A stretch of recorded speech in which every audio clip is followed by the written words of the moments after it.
All right, so today we're looking at systems of equations with quadratic equations.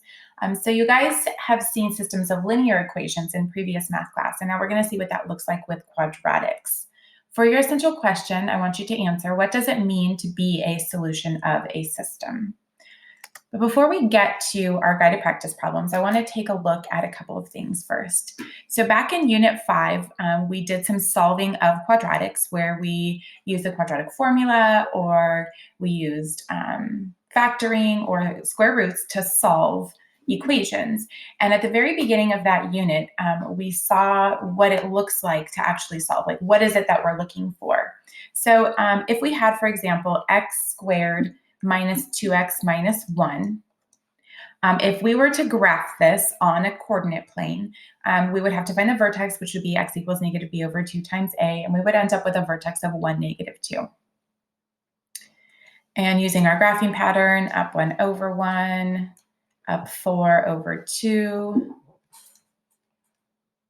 up 9 over 3. Here we have the graph of this equation, or of this polynomial. We can call it an equation if I say y equals.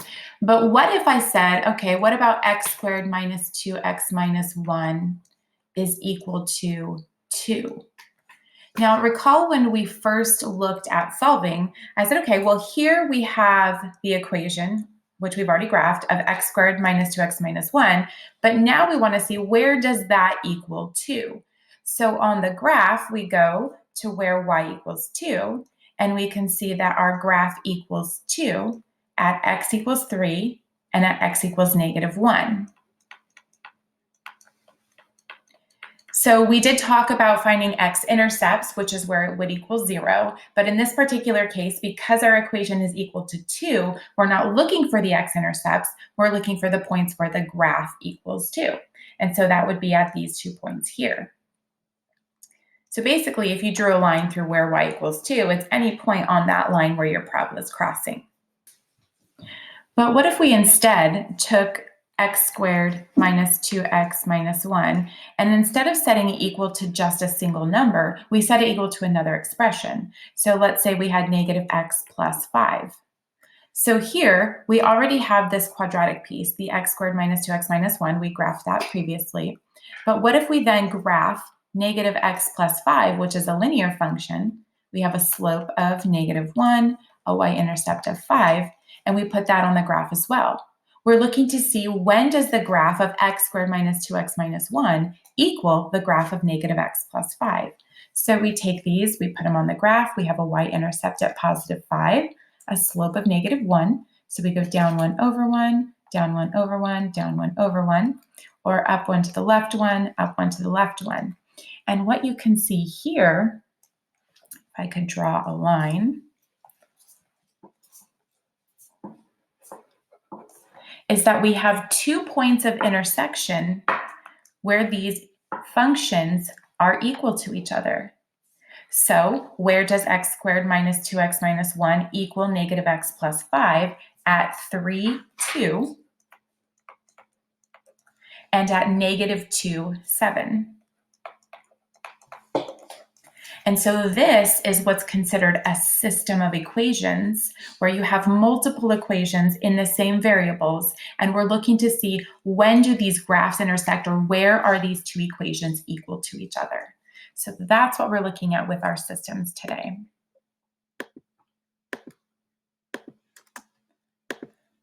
All right, for our vocab, a system of equations is 2 or more equations that share variables. So they both have x's. In some cases, you'll see them written as y equals. We're looking at them in function notation here. But again, we're looking to see where those 2 equations are equal to each other, or where their graphs intersect. So let's take a look at this one here. Solve the following system of equations analytically, then solve the system with graphing. So if we're looking to solve a system, again, keep in mind that we're looking to see where those 2 functions are equal to each other. So when we're solving analytically, that means we're going to do the mathematical part of it. We're not graphing here. So what we're going to do is we're going to take the two functions and set them equal to each other. So x squared minus 5 is equal to x minus 3. So again, we're looking to see where do these two equations equal each other. So we need to solve for x. Now this is a quadratic. In order for us to solve for x, we either have to use the quadratic formula or factoring or square roots. So let's go ahead and get this equation equal to 0. I'm going to subtract x on both sides. That gives me x squared minus x minus 5 is equal to negative 3. Make sure when you move your numbers over to the other side that you're not combining terms that are not like terms, and make sure when you rewrite your terms, you're putting them in standard form, which means you're putting them in descending order. From here, we're going to add 3 to both sides, and that gives us x squared minus x minus 2 is equal to 0. From here, we now need to solve. In order for us to solve, we're going to factor. So a times c gives us negative 2. Our b value is negative 1. Factors of 2 that add up to 1 are going to be 2 and 1. But one of them has to be negative because we're multiplying it to get a negative. Our b value is negative, so our larger number will be negative. So we have x squared minus 2x plus 1x minus 2. Factor out the GCF. Nothing in the second group, so we just take out the first sign and a 1, leaves us with x minus 2. We're factored form, we have x plus 1 times x minus 2 is equal to 0. We set each of our factors now equal to 0.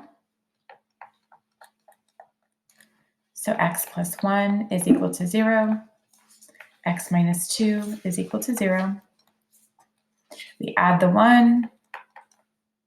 We subtract the 1, getting x equals negative 1. We add the 2, giving us x equals positive 2. So we know that these two functions here will intersect where x equals negative 1 and where x equals 2. But what we also need to find is the y value because our answers need to be written as ordered pairs. So we're going to take the x values, which are input values, and we're going to plug them into either function. Because they are equal to each other, you will get the same value as your output if you plug them into either function. Now, I'm always going to go with the linear function, so I don't have to worry about squaring my number. That's always going to be the simpler option. So where does g of negative 1? Now, what is the output for g of negative 1? So I'm plugging negative 1 in for x. That's going to give me an output value or a y value of negative 4. And when x equals 2, we plug in 2 for x. And that gives me an output value of negative 1. So as our ordered pairs, our x value is negative 1. Our y value is negative 4. So the first point that these two functions will intersect is at the point negative 1, negative 4. The second point is where x equals 2 and where y equals negative 1. And that is the second point where these two functions will intersect. So these 2 points are the solution of the system because this is where these two equations are equal. Now we're going to take a look at it graphically as well so that we can see on the graph where those two graphs intersect. Okay, so now we're going to take each of the two functions and we're going to graph them on the same coordinate plane again to see where the two functions intersect. So starting with f of x, we can see that this is a quadratic because it's to the second power. Now, in order for us to graph a quadratic, we have to find the vertex. Now notice we have no b value here. Remember, when we have no b value, that means it does not shift horizontally, but it will shift vertically down 5. Now, if you forget this, we can still use x equals negative b over 2 times a to find our vertex. When we do that, b value is 0, so that's just going to be 0 divided by 2 times 1. 0 divided by anything is going to give us 0.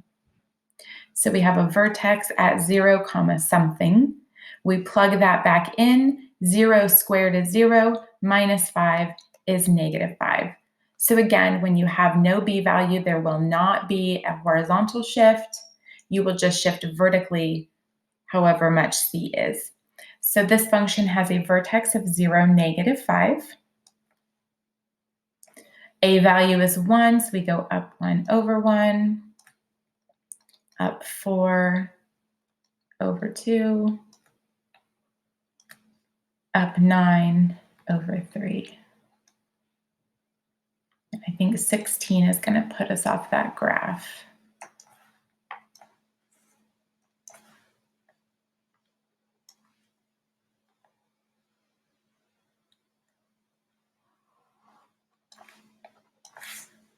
Then we take again the linear function, x minus 3, identify the slope and y-intercept. Here we have a slope of positive 1 and a y-intercept of negative 3.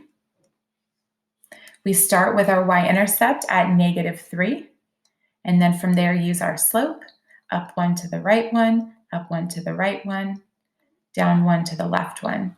Now, when you put your graphs on the coordinate plane, you need to make sure that for the parabola, you are putting as many points as possible on the graph. So if you can go up 16 over 4, then you need to go up 16 over 4.